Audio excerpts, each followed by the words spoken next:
Olá, eu sou Carla Pavão, saudando a nossa comunidade Paz e Bem da Conce TV 247, e hoje nós estamos aqui, juntos, juntas e juntos, para mais um programa.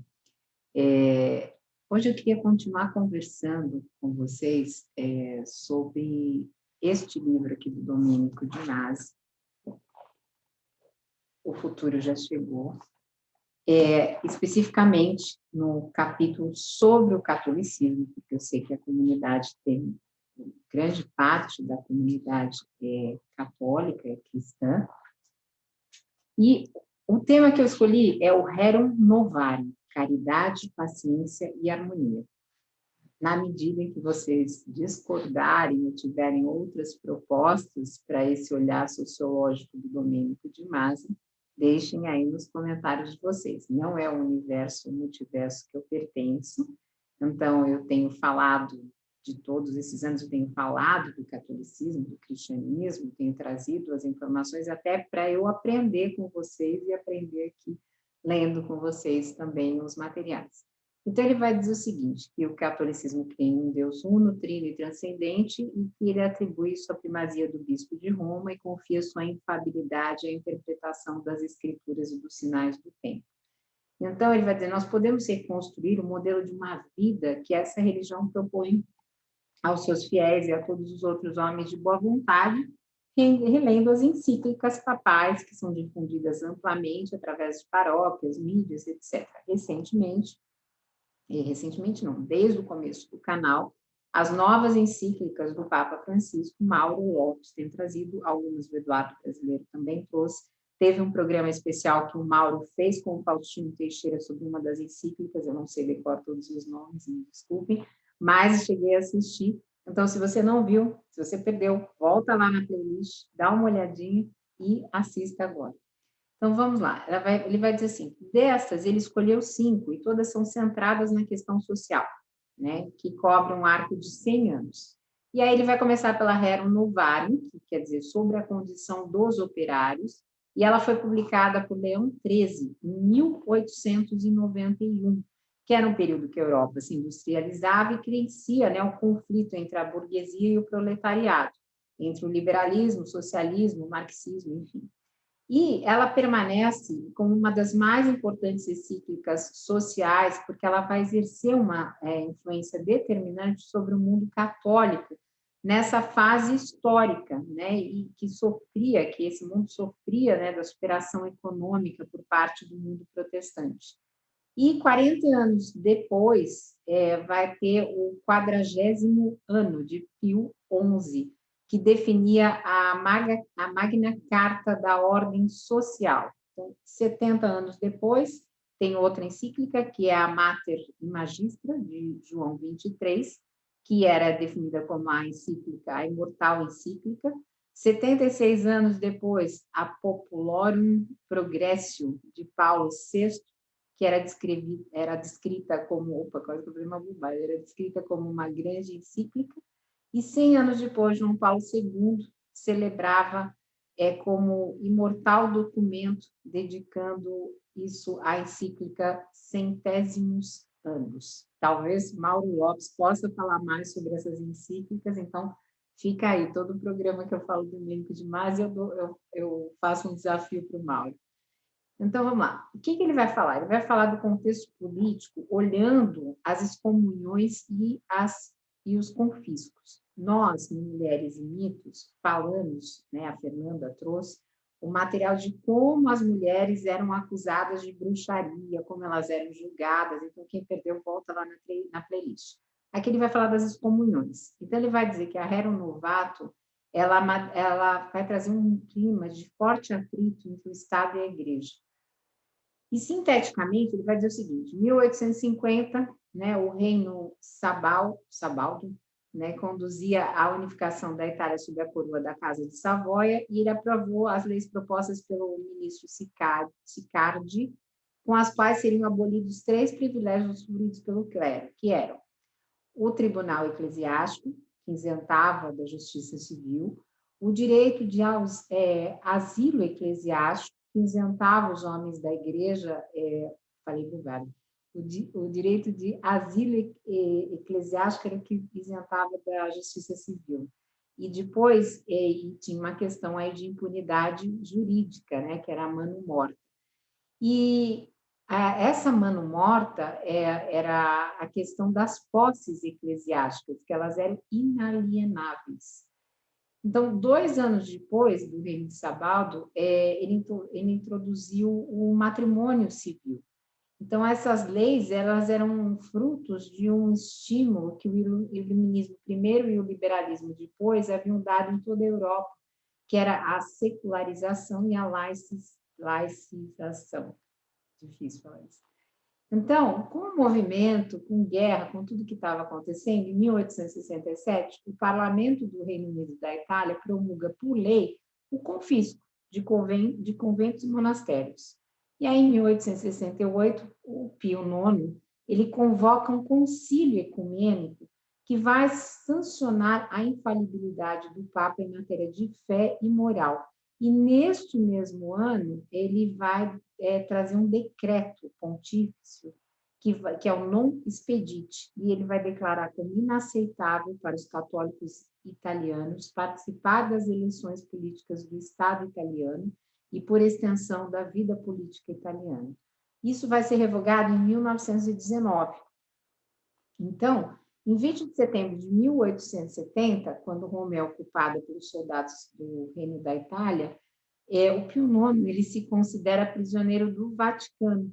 E no ano seguinte, Roma foi proclamada a capital. Então, para que ele falou tudo isso? Ele vai entrar agora no sílabo. Ele vai dizer que em 1849, Vincenzo Gioacchino Luigi Pecci, arcebispo de Spoleto, e futuro papa com o nome de Leão XIII, não sei se você tem no italiano, gente, teve a ideia de que a igreja publicasse um elenco de erros para serem condenados em bloco. Então, essa ideia vai ser retomada em 1862 por Pio IX, que vai submeter a 300 bispos uma primeira lista de erros. Em 8 de abril de 1864, ele vai publicar uma lista definitiva de 80 proposições, anexando a encíclica Quarta Cura com o título de Sílabos. Aí tem todo um nome aqui em latim que eu não sei falar, gente. Sílabus complexis precipius nostrae aetats. Errores. Bom, vocês entenderam o que é, né? Em português que eu falei antes.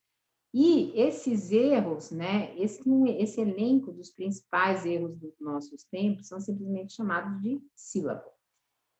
E o elenco, ele compreende panteísmo, naturalismo, racionalismo, eles são condenados ali, e entre outras coisas, né, as pestilências do socialismo, do comunismo, as sociedades secretas e bíblicas, então tudo isso é condenado.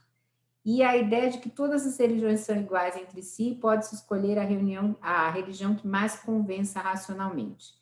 Então, 20 erros que concernem a autoridade do Papa e a Igreja. E 21 erros são relativos à sociedade civil. E aí ele vai dando mais detalhes desse sílabo. E esse sílabo é numa fase que a unificação da Itália está quase concluída. Então, à medida que as regiões italianas caíam nas mãos da Savoia, das ordens religiosas, e eram suprimidos os bens eclesiásticos, eram confiscados. Então, os protagonistas desse ressurgimento, né, de Vítor Manuel II, a Mazzini, de Cavour, a Garibaldi, eles foram sendo excomungados. E neste clima político, o que acontece? Em 1878, é eleito o Papa Leão XIII, né? E este Papa, ele tinha tido já uma ideia 30 anos antes desse sílabo. Então, passam 13 anos, né, para que ele lance a Rerum Novarum, que foi o que a gente começou a falar. E quais são, né, o que tem aí de novidades e conflitos? Então, para a gente aperfeiçoar, para a gente apreciar, falei errado, essa rica seiva aí da Rerum Novarum, nós precisamos enquadrar num contexto, segundo Domênico de Masi, do século XIX. Então, o próprio Leão XIII fez isso, né, na sua encíclica, e João Paulo II vai reiterar. Aliás, o Mauro, que é estudioso de João Paulo, eu acho que é o segundo. Então, Mauro, por favor, diga-nos o que você tem de estudo. Então, vamos lá, voltando aqui ao Domênico. Leão XIII, ele inicia escrevendo que os portentosos progressos da arte, os novos métodos da indústria, as novas condições entre patrões e operários, a acumulação da riqueza em poucas mãos e a pobreza largamente disseminada, o sentimento das forças que se tornou mais vivo nas classes trabalhadoras e a união mais íntima entre eles, este conjunto de coisas, com o acréscimo da degradação dos costumes, contribuíram para a explosão do conflito. E aí, João Paulo II, quando ele vai introduzir as suas considerações sobre a Rerum Novarum, ele escreve que o momento histórico em que ela foi concebida representava o ponto nevrálgico das mudanças radicais no campo político, econômico, social, científico e técnico. Então, naqueles anos, dominavam ideologias fortes e contrastantes. Nasce uma nova sociedade carregada de esperança por novas liberdades que vinham sendo introduzidas, novas estruturas de produção de bens de consumo, e afirmava-se uma nova propriedade, o capital, e uma nova forma de trabalho, o trabalho assalariado, caracterizando por um forte ritmo de produção sem as devidas distinções de sexo, idade, situação familiar, mas unicamente determinado pela eficiência em vista do aumento do lucro. Bom, em época de Uber, né, não mudou muito, assim, essas coisas. Mas, enfim, vamos lá. O trabalho, né, como ele era considerado uma mercadoria, né, qualquer, e ainda é, né, ele estava sujeito à lei da oferta, é o que o Domênico diz aqui. E como a política econômica era marcada por total liberdade, o acúmulo de riquezas, como a gente tem visto, continuava na mão de poucos, com a grande miséria da maioria. E aí ele vai entrar especificamente na questão operária, que foi o motivo pelo qual eu trouxe esse material para vocês. Ele vai dizer o seguinte: considere que no final do século XIX, o mundo do trabalho era ainda caracterizado por uma esmagadora prevalência de trabalhadores analfabetos, semi-analfabetos, que desenvolviam atividade de ordem física e manual. Então, em Manchester, falei acho que endoisado, né? Falei uma mistura, Manchester, que a gente fala em português, a cidade mais industrializada da Europa, 94% dos trabalhadores eram manuais ou operários. Então, a Rerum Novarum não só declara desde a sua primeira linha que o motivo daquela encíclica é a questão operária, mas usa termos como proletários, proletariados, que exatamente nesses anos estavam se destacando nos textos marxistas. Aí um abraço para o Alisson Mascaro, meu grande amigo, né, marxista conhecido, tem estado aí na TV 247, um grande abraço. Então, ele vai dizer o seguinte: diante da ardente ânsia de novidade, né, da Rerum Novarum, que é essa ardente ânsia de novidade, é isso, a atmosfera se fazia cada vez mais tensa. Então, o conflito, segundo escreve o Leão XIII, é de tal e tamanha gravidade que deixa os ânimos em suspense e inquieta expectativa ocupando a inteligência dos doutos. O Congresso dos Sapientes, as Assembleias Populares, as deliberações dos legisladores e os conselhos dos príncipes. Tanto que essa era a questão mais interessante no mundo. E a jovem sociedade industrial, governada por critérios liberais, centralizava, né, cinicamente a riqueza nas mãos de pouco e reduzia a miséria essas massas de proletários que eram largados sozinhos e indefesos à mercê da ganância dos patrões e de uma desenfreada concorrência, além de uma usúria devoradora. Então, nós vemos como nós estamos aí numa Idade Média, né? Então, os proletários tomando essa consciência, né, estavam se pondo em uma força antagonista e Leão XIII não podia se eximir de intervir. Então, ele tem até um trecho que ele coloca aqui entre aspas, que diz assim: parecer-nos-ia faltar com a nossa obrigação calando. E ele faz isso denunciando as desigualdades sociais, criticando o liberalismo quanto o socialismo, condenando a luta de classe, oferecendo a receita de uma igreja para restabelecer a paz entre ricos e pobres, sofrer e suportar, porque qualquer coisa que se faça ou se tente, não há força nem arte que possa tirar completamente o sofrimento do mundo. E ele esforça-se pela concórdia entre as classes para buscar a justiça, exercitar a caridade e viver o ensinamento cristão, cujo intérprete e guardiã é a Igreja. Mas em que consiste esse ensinamento? Pergunta o Domênico de Masi. Que modelo de vida se pretende transmitir? E aí ele vai entrar numa questão aqui importante, ele vai entrar na questão da propriedade privada, né, que eu não vou me ater isso, porque a gente já sabe das questões da propriedade privada, ele não traz especificamente nada, ele só traz, aqui um trechinho só que eu vou ler para vocês, que é o seguinte, ele fala assim, a Rero Novaro preocupa-se em ganhar a disputa como o socialismo no mérito da questão da propriedade privada, da qual Marx negava a legitimidade, taxando-a como furto, e o faz com um pensamento excêntrico, contrapondo o homem ao selvagem. O selvagem, defende Leão XIII, é guiado por dois instintos, a sua conservação e a conservação da espécie. Para obter esses fins, basta-lhe usar os meios que encontra ao seu redor. Bem diferente a natureza do homem, superior àquela dos animais, porque é dotada de inteligência ou razão. Ora, se a selvagem, que é um ser inferior, destinado a sujeitar-se ao homem, limita-se a usar os bens da terra, deve-se conceder ao homem alguma coisa além do simples uso do bem da terra, comum também aos outros animais. E isso não pode ser outra coisa senão a propriedade estável.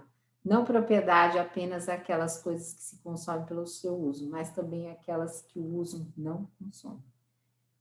Então, mas aqui tem uma outra parte que eu gostaria de falar, que eles vão falar o seguinte, que ele vai falar do trabalho da dor. Não sei se eu já estou me alongando muito, porque eu não marquei o tempo. Ele vai falar assim, tendo demonstrado, em seu modo, que a propriedade privada é um direito natural, a encíclica passa à questão operária, reiterando a função expiatória que a Bíblia dá ao trabalho.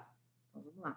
Nós espíritas fizemos, inclusive, logo no começo do canal, com base no Livro dos Espíritos, um diálogo junto com um sociólogo sobre leis morais, em que a gente falava sobre o trabalho. Se você perdeu, vai lá na playlist do Caminhos do Espiritismo e dá uma olhada lá.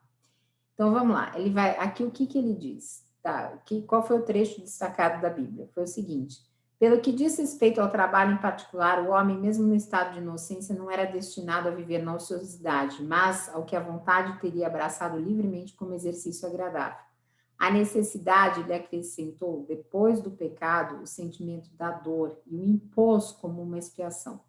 A terra será maldita por tua causa e pelo trabalho que tirarás como que alimentar-se todos os dias da sua vida. O mesmo se dá com as outras calamidades que caíram sobre o homem neste mundo. Essas calamidades não terão fim nem trégua, porque os funestos frutos do pecado são amargos, acres, acerbos e acompanham o homem até o derradeiro suspiro. Então, veja que, de novo, né, aqui vai condicionando a questão do trabalho a uma necessidade de sofrimento. Né? A gente sabe que a gente sofre, em muitos casos, no trabalho, mas não acredito que isso seja um desígnio divino. E aí ele vai dizer sobre a esperança e o abraço. E vai dizer que, estabelecido que a propriedade privada não deve ser tocada e que as desigualdades sociais não são elimináveis, assim como os sofrimentos infligidos ao homem por expiação do pecado original, existem apenas 3 remédios para mitigar os sofrimentos e conjurar a revolução: a caridade exercida pelos ricos para com os pobres, a paciência exercida pelos pobres para com os ricos, a esperança no paraíso cultivada por parte de ambos por meio da fé e das obras. De resto, a verdadeira vida do homem é aquela do mundo vindouro. A terra nos foi dada por Deus como lugar de exílio, não como pátria. Então, e aí ele vai para um item que ele vai dizer das vantagens da pobreza e das desvantagens da riqueza. Se alguém tiver acesso a essa encíclica, eu não procurei para ver se ela está na internet, o PDF, talvez a gente pudesse ler e comentar aqui, ou pedir para o Faustino e para o Mauro que façam isso um pouquinho aqui para a gente entender melhor tudo que foi construído. Então, segundo Leão XIII, né, com relação às vantagens da pobreza e às desvantagens da riqueza, aquilo que mais nos deve importar, isso é a salvação eterna, é melhor ser pobre do que rico. Né? E aí ele vai dar um trecho aqui que diz: quanto aos deserdados da fortuna, aprendam da igreja que, segundo o juízo do próprio Deus, a pobreza não é um opróbrio, e que não se deve corar por ter de ganhar o pão com o suor do seu rosto. A verdadeira dignidade do homem e sua excelência residem nos seus costumes, isso é, na virtude, que a virtude é o patrimônio comum dos mortais ao alcance de todos. Ele vai ser, mas não basta pelos infelizes parecer que Deus tem uma particular predileção. Prova também o fato de que Jesus quis nascer filho de um trabalhador, de um lenhador, e por toda a sua vida permaneceu proletário. Ele não eliminou as várias tribulações de nossa vida terrena, de que ela é cheia. Daí ele vai falar sobre as diferenças, né? Ele vai comentar um pouquinho sobre, eu perdi aqui a página, gente, diferenças e concórdias.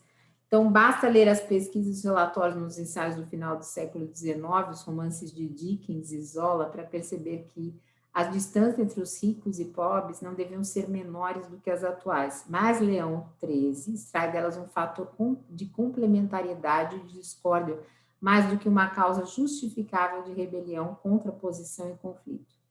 Para que então, de resto, deveríamos lutar pela igualdade, como pregam inutilmente os socialistas, se tirar do mundo as desigualdades sociais é coisa impossível? É a pergunta que faz. O impulso principal que move os homens não é a igualdade, mas a intolerância à disparidade. Nem todos possuem o mesmo engenho, a mesma diligência, nem a sanidade, nem suas forças são equivalentes, e dessas inevitáveis diferenças nasce necessariamente a diferença das condições sociais. Ele vai dizer, nesse sentido, nem a justiça, nem o bem público consentem que sejam provocados danos nas coisas alheias ou em nome não sei de que igualdade seja invadido o alheio. Eliminar as diferenças entre as duas classes seria não só impossível, mas também danoso, porque uma tem necessidade absoluta da outra. Então, eu vou chegar aqui, eu vou parar, porque esse capítulo tem mais de 30 páginas, ele é gigante, eu posso voltar a falar dele num outro momento e falar sobre as outras encíclicas que ele comenta, mas esse é muito mais um Paz e Bem colaborativo. Então, eu queria ouvir dessa comunidade, que é grandemente católica, que vocês comentassem aí, deixassem as observações de vocês sobre esse texto do Domênico de Masi. E aí, a partir disso, a gente pode construir um outro Paz e Bem, se vocês acharem que faz sentido, inclusive de resposta das questões que foram comentadas. Então, deixa aí no texto, um beijo grande. Lembrando que a gente tem Caminhos do Espiritismo, deixem o seu like, curtam, nós estamos estudando as revistas espíritas, e a programação do canal segue sempre aí com, inclusive, o programa da Cláudia Guilherme sobre Minutos de Sabedoria. Muito obrigada, um beijo grande, gente, e um Paz e Bem reverso especial aí para nós interagirmos mais. Paz e bem.